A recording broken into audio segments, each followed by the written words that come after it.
Hello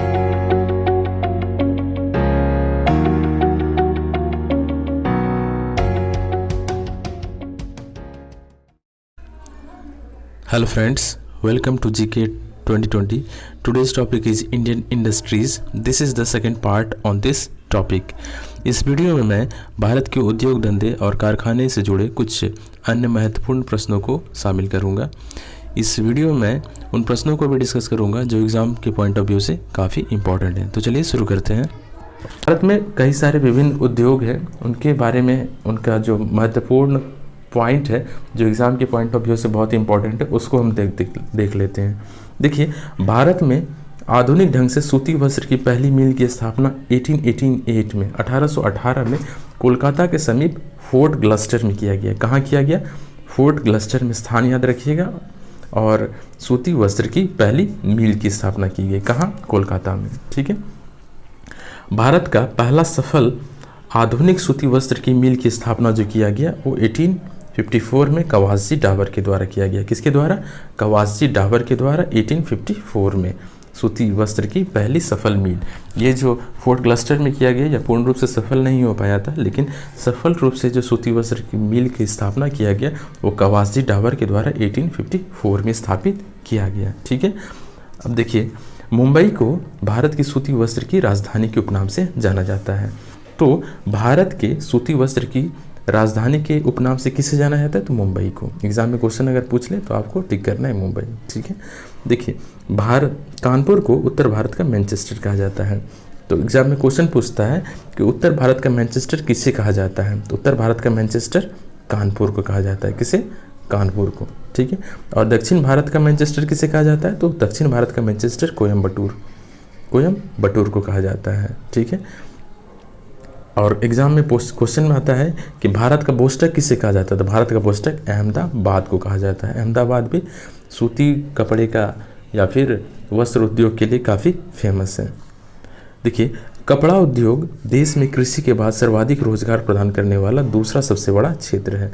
Bharat में सर्वाधिक रोजगार जो प्रदान करने वाला क्षेत्र है वो है कृषि, और इन्हीं में सबसे ज़्यादा जो हमारे देश के लोग हैं वो लगे हुए हैं। लेकिन कपड़ा उद्योग कृषि के बाद सबसे बड़ा जो है रोजगार प्रदान करने वाला क्या है? क्षेत्र है। ठीक है। तो एग्जाम में क्वेश्चन पूछ सकता है कि देश में, अपने देश भारत में दूसरा सबसे बड़ा रोजगार प्रदान करने वाला क्षेत्र कौन सा है? तो वो होगा कपड़ा उद्योग। ठीक है।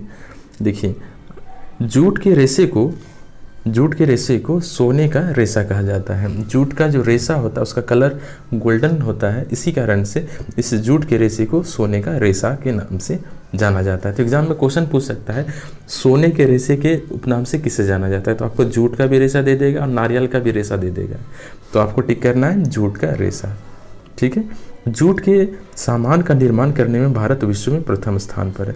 जूट का जो रेशा होता है या उनसे निर्मित जो सामान होता है उसके निर्माण में भारत विश्व में प्रथम स्थान पर रखता है। लेकिन भारत में इसकी खपत भी बहुत ज़्यादा होती है, इसीलिए यह जो एक्सपोर्टर होता है उसमें जो है ये भारत दूसरे नंबर पे आता है, सेकंड पोजीशन पे।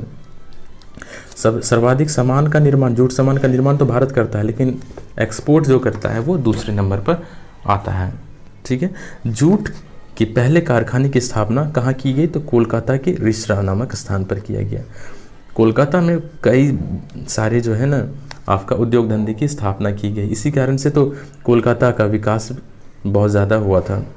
ठीक है। तो कोलकाता के रिसरा नामक स्थान पर जूट की पहली फैक्ट्री या कारखाने का स्थापना किया गया। देखिए, अगला जो है, भारत दूसरा सबसे बड़ा जूट निर्यातक देश। पहले ही बताया कि सबसे ज़्यादा जूट का जो और उनके प्रोडक्ट का जो निर्माण करता है वो भारत करता है, लेकिन निर्यात में दूसरे नंबर पे आता है। ठीक है।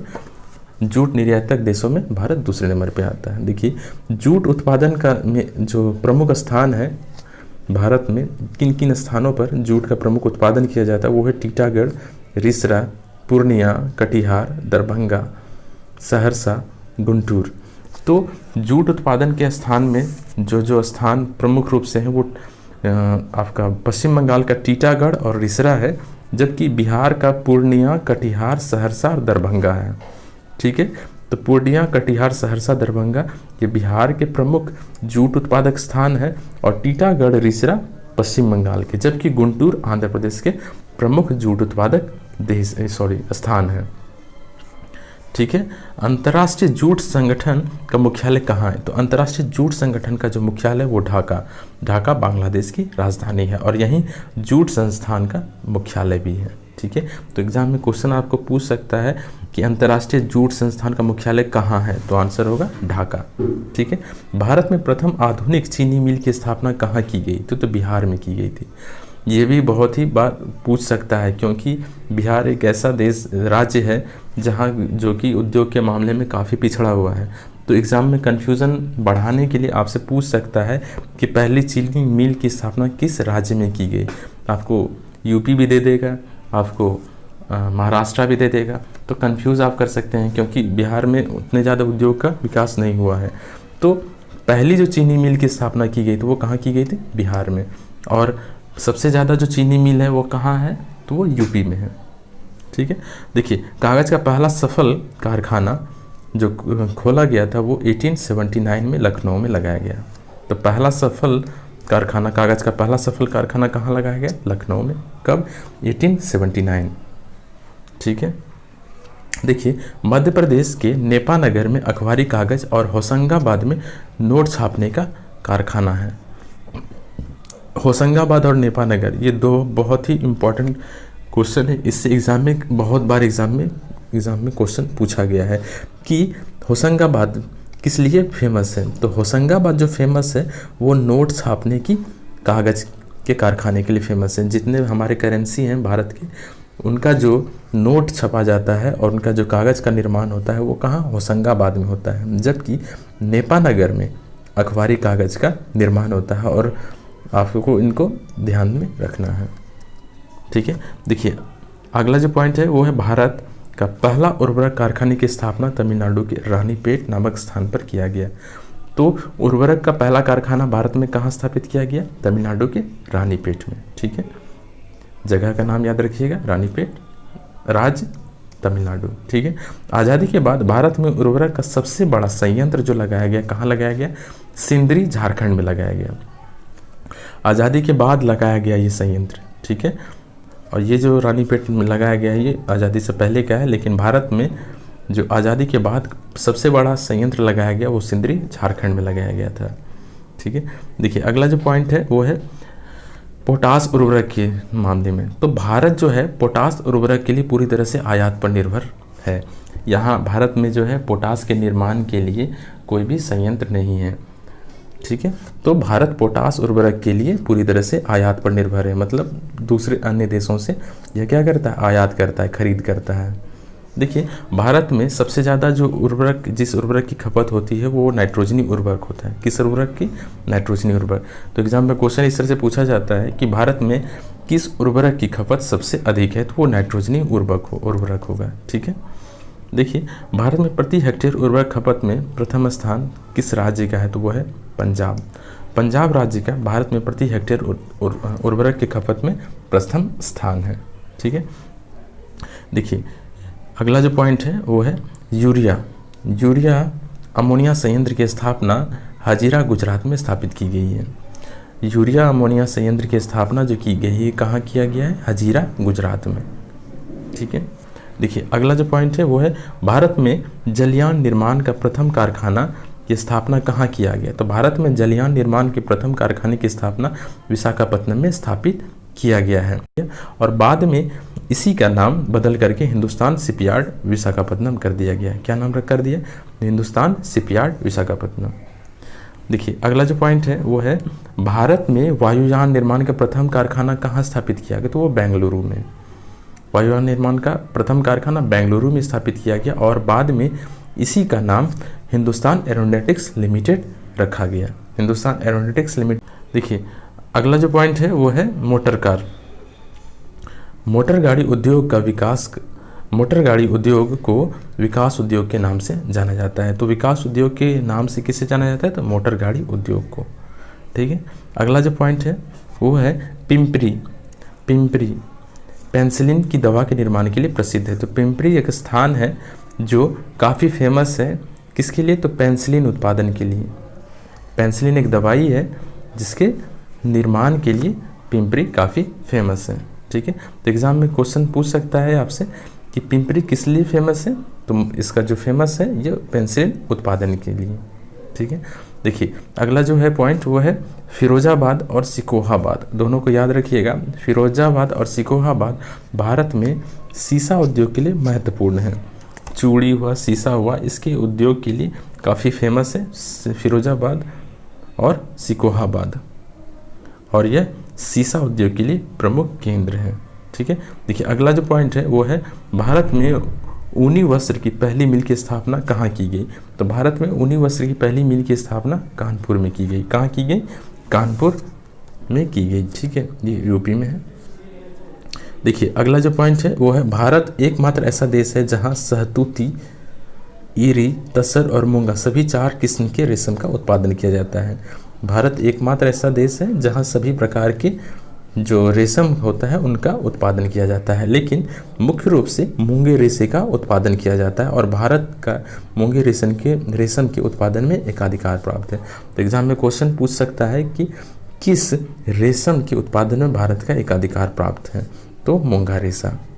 ठीक है, देखिए अगला जो पॉइंट है वो है कर्नाटक देश का 41% से अधिक कच्चा रेशम का उत्पादन करता है तथा कर्नाटक में सहतूती रेशम को बनाया जाता है। ठीक है, रेशम के उत्पादन में आंध्र प्रदेश किस दूसरे स्थान पर आता है, तो दूसरे स्थान पर जो आता है वो है आंध्र प्रदेश, पहले पे आता है कर्नाटक और दूसरे स्थान पर रेशम उत्पादन में आंध्र प्रदेश आता है। ठीक है, देखिए अगला जो पॉइंट है वो है कानपुर चर्म उद्योग के लिए सबसे बड़ा केंद्र है। चमड़े का जो कारखाना है वो कानपुर में स्थापित किया गया है और यह चर्म उद्योग कानपुर का सबसे बड़ा केंद्र है। ठीक है, देखिए अगला जो पॉइंट है वो है देश की पहली दिया सलाई का कारखाने की स्थापना कहाँ किया गया, तो देश का पहले दिया सलाई का कारखाने की स्थापना अहमदाबाद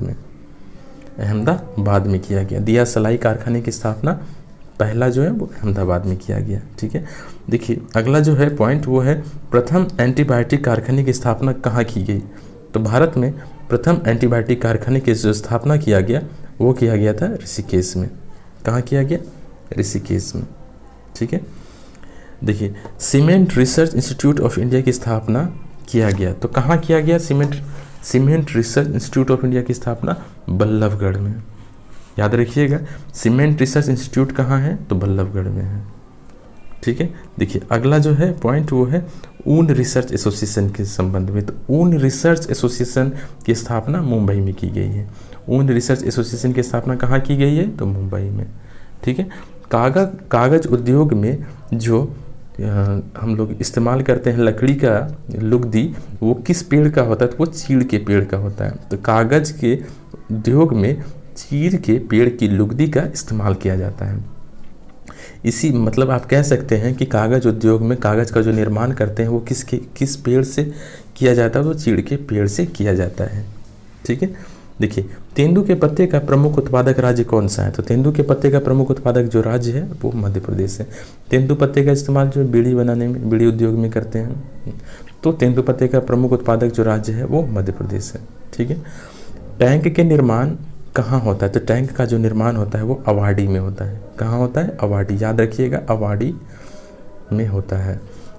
अवाडी टैंक के निर्माण में ये काफ़ी फेमस है। ठीक है, देखिए अगला जो है सर्वाधिक चीनी उद्योग कहाँ है, तो जो देश में सर्वाधिक चीनी उद्योग है वो है यूपी में। पहला कारखाना बिहार में लगाया गया था, लेकिन सर्वाधिक चीनी जो उद्योग है वो यूपी में है, उत्तर प्रदेश में है। ठीक है, देखिए राष्ट्रीय डेयरी अनुसंधान केंद्र कहाँ है, तो राष्ट्रीय डेयरी अनुसंधान केंद्र जो है वो करनाल में है। कहाँ है, करनाल में है। ठीक है, तो ये था मोस्ट इम्पॉर्टेंट क्वेश्चन भारत के उद्योग से, और मैंने इनमें उन सारे क्वेश्चनों को डिस्कस किया है जो एग्ज़ाम में या तो पूछे जाते हैं या पूछे जाने की संभावना है। अगर आपने इनको देख लिया है तो आप पीछे के प्रीवियस ईयर क्वेश्चन को आप चेक कर सकते हैं। इनमें से मैक्सिमम क्वेश्चन आपको प्रीवियस ईयर में पूछे गए हैं। Again thank you for watching this video, have a nice day.